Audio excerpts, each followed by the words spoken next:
سورہ واقعہ کا آغاز ہے۔ سورہ واقعہ مکی ہے، ہجرت سے پہلے اس کا نزول ہوا اور آنے پاک کی ترتیب کے اعتبار سے اس کا نمبر 56 اور نزول کے اعتبار سے اس کا نمبر 46۔ اس میں 96 آیات اور 3 رکوع ہیں۔ اس سورہ مبارکہ کے بارے میں حدیث پاک میں آتا ہے، امام جلال الدین سیوطی الشافعی علیہ رحمہ در منصور میں اس روایت کو لکھتے ہیں، رسول اللہ صلی اللہ علیہ وآلہ وسلم نے 3 صورتوں کا ذکر فرمایا، سورہ رحمان، سورہ واقعہ اور اس کے بعد والی سورت سورہ حدید۔ سورہ رحمان، سورہ واقعہ اور سورہ حدید جو سورہ واقعہ کے بعد ہے۔ آپ نے فرمایا کہ اس کا جو پڑھنے والا ہے اسے آسمانوں اور زمین میں ساکن الفردوس، اے فردوس کے رہنے والے کہہ کر پکارا جاتا ہے۔ شعب الایمان، دوسری جلد، صفحہ نمبر 491۔ نبی اکرم صلی اللہ علیہ وآلہ وسلم نے ارشاد فرمایا، جس نے ہر رات سورہ واقعہ پڑھی اسے کبھی فاقہ نہیں آئے گا۔ امام جلال الدین سیوطی الشافعی علیہ رحمہ آپ ایک دوسری روایت لکھتے ہیں در منصور میں کہ سورہ واقعہ غنا، دولت مندی کی صورت ہے، سو تم اسے پڑھا کرو اور اپنی اولادوں کو بھی سکھاؤ اور اپنی عورتوں کو بھی تعلیم دو۔ حضرت عائشہ صدیقہ رضی اللہ تعالی عنہا نے ایک دن عورتوں سے فرمایا، تم میں سے کوئی بھی سورہ واقعہ پڑھنے سے عاجز نہ رہے، یعنی ہر عورت کو اس پر مہارت حاصل کرنا چاہیے۔ اللہ رب العالمین اس سورہ مبارکہ کی ساری برکتیں ہم سب کو عطا فرمائے۔ واقعہ قیامت کا ایک نام ہے جس کے لفظی معنی ہے یقینی واقع ہونے والی۔ واقعہ اس سورہ مبارکہ کی پہلی آیت میں قیامت کو واقعہ کے نام سے یاد کیا گیا، اس مناسبت سے اسے سورہ واقعہ کہتے ہیں۔ بسم اللہ الرحمن الرحیم، اللہ کے نام سے شروع جو بہت زیادہ مہربان نہایت رحم کرنے والا۔ اذا وقعت الواقعہ، جب یقینی واقع ہونے والی قیامت واقع ہوگی۔ لیس لوقعتها کاذبہ، اس کے واقع ہونے کے وقت انکار کی گنجائش باقی نہ رہے گی، یعنی اس وقت قیامت کا کوئی انکار نہیں کر سکے گا۔ قیامت کا منظر بیان کیا جا رہا ہے، خافضۃ رافعہ، کسی کو پست کرنے والی، کسی کو بلندی دینے والی۔ نیک لوگوں کو یہ بلندی عطا فرمائے گی اور گناہگاروں کو یہ ذلیل و رسوا کر دے گی۔ رافعۃ، بلند کرنے والی، نیکوکاروں کو بلندی، عزت، مقام و مرتبہ عطا فرمائے گی۔ اذا رجت الارض رجا، جب زمین خوب کانپے گی۔ وبست الجبال بسا، اور تمام پہاڑ ریزہ ریزہ ہو جائیں گے۔ فکانت ہباء منبثا، پس پہاڑ بکھرے ہوئے غبار کے ذرات کی طرح ہو جائیں گے۔ کہ جب دھوپ آتی ہے تو دھوپ کی روشنی میں آپ دیکھیں چھوٹے چھوٹے ذرات اڑتے ہوئے نظر آتے ہیں۔ یہ اتنے چھوٹے ہیں کہ ان کا سایہ بھی زمین پہ نہیں پڑتا، انہیں چھوا بھی نہیں جا سکتا۔ جس طرح یہ چھوٹے چھوٹے ذرات اڑتے ہوئے نظر آتے ہیں دھوپ کی لائٹ میں، اسی طرح کل بروز قیامت بڑے بڑے پہاڑ اڑ رہے ہوں گے۔ وَكُنْتُمْ أَزْوَاجًا ثَلَاثًا، اور تم 3 گروہ میں تقسیم ہو جاؤ گے۔ فَأَصْحَابُ الْمَيْمَنَةِ، پس دائیں ہاتھ والے، جن کے نامہ اعمال دائیں ہاتھ میں دیے جائیں گے، ان کی نیکیاں زیادہ ہوں گی۔ ما اصحاب المیمنہ، دائیں ہاتھ والوں کی شان بڑی ہے۔ واصحاب المشأمہ، اور بائیں ہاتھ والے جن کا نامہ اعمال الٹے ہاتھ میں دیا جائے گا، ان کی بھی 2 قسمیں ہیں۔ ایک تو وہ ہوں گے جن کا خاتمہ کفر پر ہوا ہوگا، اور ایک وہ ہوں گے جو مسلمان ہوں گے مگر گناہگار ہوں گے، ان کے گناہ زیادہ ہوں گے۔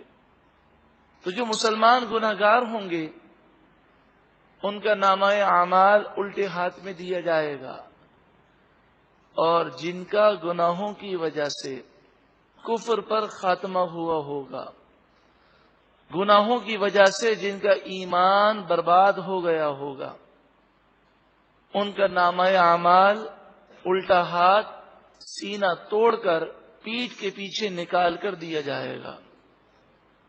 وَأَصْحَابُ الْمَشْأَمَةِ، اور الٹے ہاتھ والے، ما اصحاب المشأمہ، الٹے ہاتھ والے ذلیل و رسوا ہوں گے۔ والسابقون السابقون، اور سبقت لے جانے والے تو سبقت لے جانے والے ہیں، یہ وہ لوگ ہوں گے کہ جو بلا حساب و کتاب جنت میں جائیں گے۔ نہ تو ان کے نامہ اعمال کا وزن ہوگا، نہ ان کا حساب ہوگا، یہ نیکیوں میں سب سے زیادہ سبقت لے جانے والے ہیں۔ اول یہ گناہوں سے بچنے والے ہوں گے، اور اگر کوئی گناہ ہو گیا ہوگا تو وہ سچی پکی توبہ کر چکے ہوں گے، اور توبہ پر ان کا خاتمہ ہوا ہوگا۔ اولئک المقربون، یہ سبقت لے جانے والے ہی مقرب ہیں، اللہ رب العالمین کے بارگاہ میں سب سے قریب ہیں۔ فی جنات النعیم، نعمتوں کے باغات میں جنتوں میں ہوں گے۔ ثلۃ من الاولین، پہلے لوگوں میں یہ بہت بڑا گروہ ہے۔ وقلیل من الآخرین، اور بعد کے لوگوں میں سے یہ بہت کم ہوں گے۔ قرآن مجید فرقان حمید واضح ارشاد فرما رہا ہے کہ قرب قیامت میں جو لوگ آئیں گے ان میں سے یہ مقام حاصل کرنے والے بہت کم ہوں گے۔ تو ہم یہ نہ دیکھیں کہ اکثر لوگ گناہگار ہیں، بلکہ یہ دیکھیں کہ سابقون، سبقت لے جانے والے، بلا حساب و کتاب جنت میں جانے والے بڑے خوش نصیب ہوں گے۔ تو ہم اس مقام کو حاصل کرنے کے لیے دعا بھی کریں اور کوشش بھی کریں۔ علی سرر موضونہ، ایسے تختوں پر بیٹھے ہوں گے کہ جو موتیوں، ہیروں، جواہرات سے سجا ہوا ہوگا۔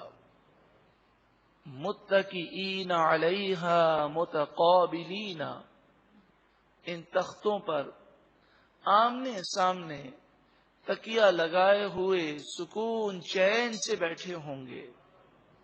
ایسا چین، ایسا سکون جنہیں ہم الفاظ میں بیان نہیں کر سکتے۔ حقیقی چین، سکون صرف جنت میں ہے۔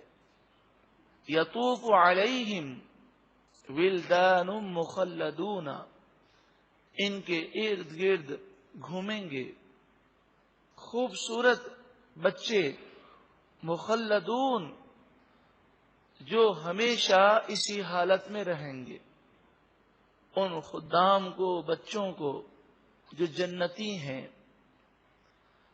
جس طرح حوریں ہیں اس طرح جنتی خدام بھی اللہ تعالیٰ نے اپنی قدرت سے پیدا فرمائے.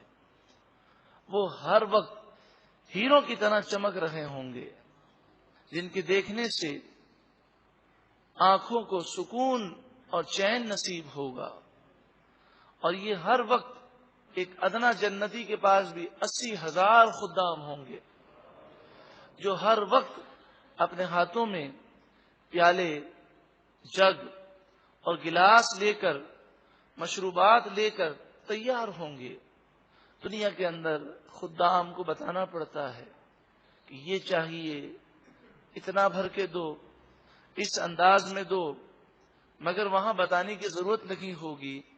جنتی کے دل میں جو خواہش پیدا ہوگی اللہ تعالیٰ ان کی دلی خواہش سے جنتی خدام کو مطلع فرما دے گا. تو جیسی خواہش ہوگی ویسا ہی وہ مشروب بھر کر، وہ نعمتیں بھر کر اس کے سامنے حاضر کر دیں گے. بِأَكْوَابٍ، پیالوں کے ساتھ، وَأَبَارِيقَ، اور جگ کے ساتھ. جیسے ہمارے یہاں بھی ہم جگ میں سے مشروب لے کر پیالوں میں بھرتے ہیں. وَكَأْسٍ، اور گلاس کے ساتھ. مِن مَعِينٍ، آنکھوں کے سامنے بہتی ہوئی پاک شراب. شراب طہور، شہد، دودھ اور پانی کی نہریں جنت میں جاری و ساری ہیں. یہ شراب طہور اسے نصیب ہوگی جس نے دنیا میں شراب نوشی اور ہر نشے سے اپنے آپ کو محفوظ رکھا. لا يصدعون عنها ولا ينزفون، یہ شراب ایسی ہوگی جس سے ان کے سر میں درد نہیں ہوگا اور نہ ہی ان کی عقلیں زائل ہوں گی. دنیاوی شراب پینے سے بسا اوقات سر میں درد ہوتا ہے اور بسا اوقات نشے کی ایسی کیفیات پیدا ہوتی ہیں کہ انسان اپنے ہوش میں نہیں رہتا. لیکن جنتی شراب طہور پاکیزہ شراب میں اس قسم کا کوئی عیب نہیں ہوگا. وَفَاكِهَةٍ مِّمَّا يَتَخَيَّرُونَ، اور ہر قسم کے میوے ہوں گے، پھل ہوں گے، وہ تمام قسم کے پھل جو وہ پسند کریں. وَلَحْمِ طَيْرٍ مِّمَّا يَشْتَهُونَ، اور پرندوں کے گوشت جسے وہ چاہیں. درخت کی شاخیں خود نیچے ہو کر ان کے ہاتھوں میں آ جائیں گے اور یہ جس طرح چاہیں، بیٹھے بیٹھے، لیٹے لیٹے، جس طرح چاہیں وہ ان پھلوں کو توڑ لیں گے. اور پرندوں کے گوشت کا یہ عالم ہوگا کہ جس قسم کے پرندوں کا گوشت وہ چاہیں گے اور جس انداز میں وہ ڈش کو بنا ہوا چاہیں گے وہ ڈش اسی انداز میں پکی ہوئی تیار ان کے سامنے ہوگی. لیکن جنتی نعمتوں میں کمی واقع نہیں ہوتی. تو جس پرندے کے متعلق وہ سوچیں گے کہ یہ پرندہ میں کھاؤں، پرندے کا گوشت ان کے سامنے وہ تیار ہوگا. تو جب یہ اوپر کی طرف دیکھیں گے تو وہ پرندہ موجود ہوگا. یعنی اللہ تبارک و تعالی اسے اپنی قدرت کاملہ سے پھر پیدا فرما دے گا. وہ جب درخت سے پھل توڑ کر پھر دوبارہ اس شاخ کو دیکھیں گے تو وہ پھل اس پر موجود ہوگا. وَحُورٌ عِینٌ، اور بڑی بڑی آنکھوں والی حوریں. کَأَمْثَالِ اللُّؤْلُؤِ الْمَكْنُونِ، گویا کہ وہ چھپا کر رکھے گئے موتیوں کی طرح ہیں. جب سیپی سے موتی نکالا جاتا ہے تو زمانے کے گزرنے کا اس پر اثر نہیں ہوتا. اس طرح جنتی عورتوں پر بھی وقت کے گزرنے کا کوئی اثر نہیں ہوگا. یہ حوروں کی نعمتیں انہیں ملیں گی کہ جو اپنی نگاہوں کی حفاظت کرنے والے ہوں گے، جنہوں نے دنیا کے اندر اپنے نفس کی حفاظت کی ہوگی، اپنے ذہن اور اپنے دل کو پاکیزہ رکھا ہوگا.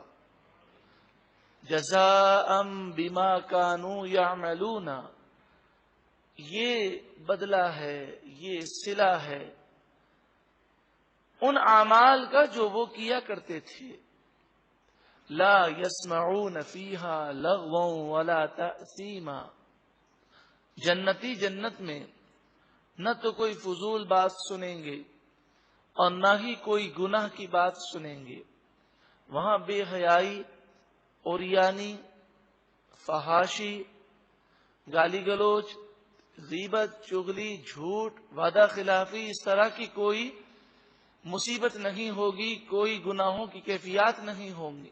کیونکہ جنت میں جو جائے گا تو جنت میں ہمیشہ رہنا ہے.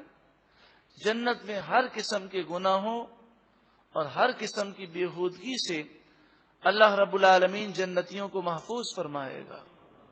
الا قیلا سلاما سلاما، وہاں تو صرف ان کا کہنا سلام سلام ہوگا. سلامتی کی ایک دوسرے کو دعائیں دے رہے ہوں گے. جنتی ماحول محبت و الفت کا ماحول ہے، اس میں ایک دوسرے کو دعائیں دی جائیں گی.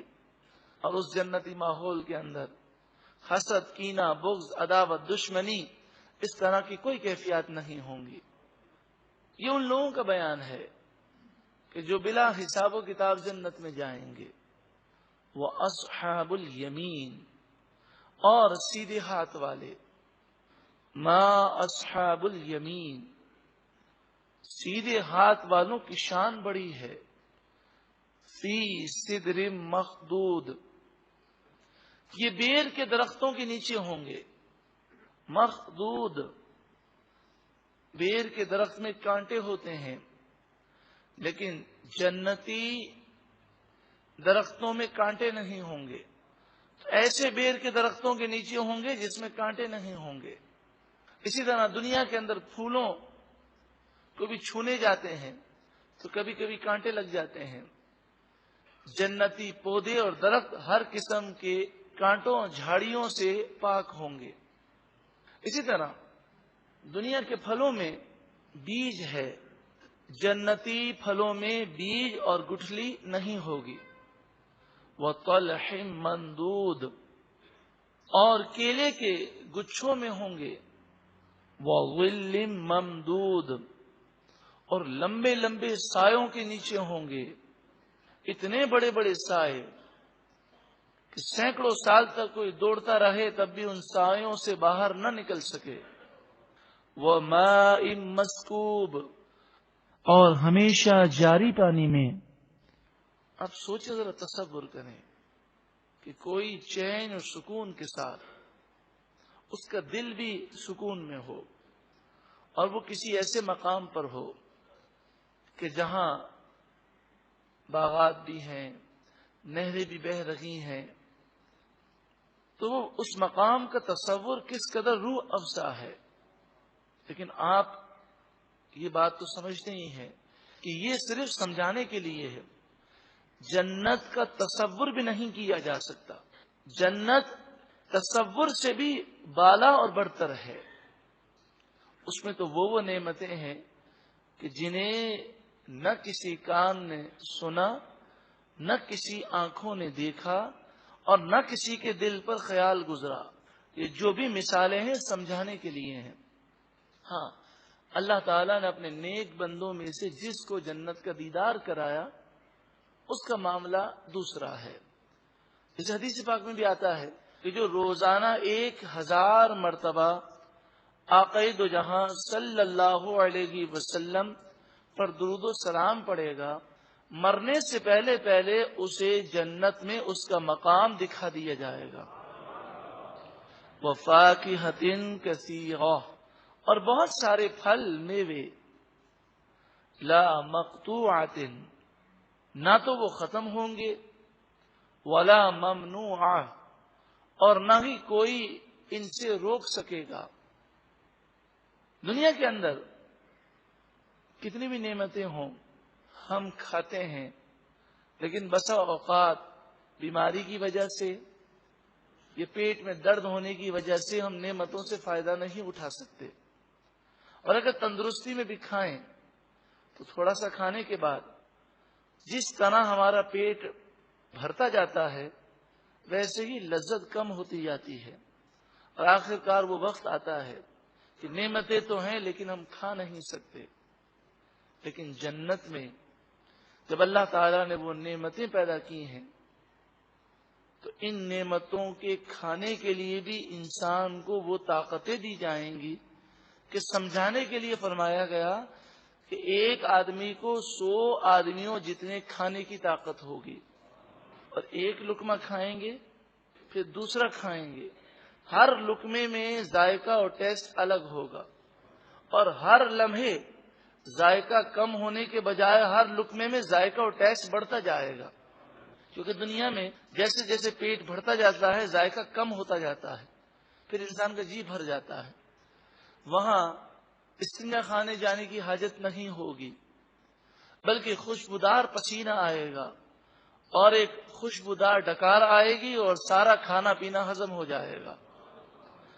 وہاں نہ تو تھوک ہے، نہ رینٹ ہے، نہ بدن کا میل ہے، نہ بڑھاپا ہے، نہ کوئی بیماری ہے، نہ کوئی ٹینشن ہے، نہ کوئی فکر ہے۔ یہاں تک کہ جنتی ایک مستند روایت کے مطابق 30 یا 33 سال کے ہوں گے اور ہر وقت اسی عمر کے محسوس ہوں گے۔ جنت میں غم نہیں ہے، یہاں تک کہ جنت میں ایک بازار سجایا جائے گا اور جنتی اس بازار میں خریداری کے لیے جائیں گے۔ وہ اپنی پسند کی چیزوں کو خریدیں گے، لیکن وہاں پر قیمت نہیں دینی ہوگی، یہ بلا قیمت حاصل کریں گے۔ اور پھر جب وہ بازار میں ہوں گے اس وقت وہ رب کا دیدار کریں گے، اور جب رب کا دیدار کریں گے تو اللہ رب العالمین کا دیدار جنت کی تمام نعمتوں سے بڑھ کر ہے۔ جب یہ اپنے گھروں کو واپس آئیں گے تو جنتی عورتیں اور حوریں ان سے کہیں گی کہ کیا بات ہے، آج آپ کا چہرہ بہت روشن اور زیادہ خوبصورت ہو گیا۔ تو وہ کہیں گے کہ جب ہم نے رب کا دیدار کیا تو رب کے دیدار کی برکتوں سے ہمارا چہرہ روشن و منور ہو گیا۔ وَفُرُشٍ مَّرْفُوعَةٍ، اور بلند وہ تختوں پر بیٹھے ہوں گے۔ إِنَّا أَنشَأْنَاهُنَّ إِنشَاءً، بے شک ہم نے ان جنتی عورتوں حوروں کو بہت اچھی طرح پیدا فرمایا۔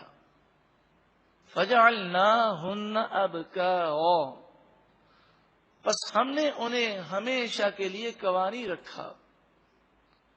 عُرُبًا، جوان، اَتْرَابًا، ہم عمر، لِأَصْحَابِ الْيَمِينِ، یہ نعمتیں دائیں ہاتھ والوں کے لیے ہے۔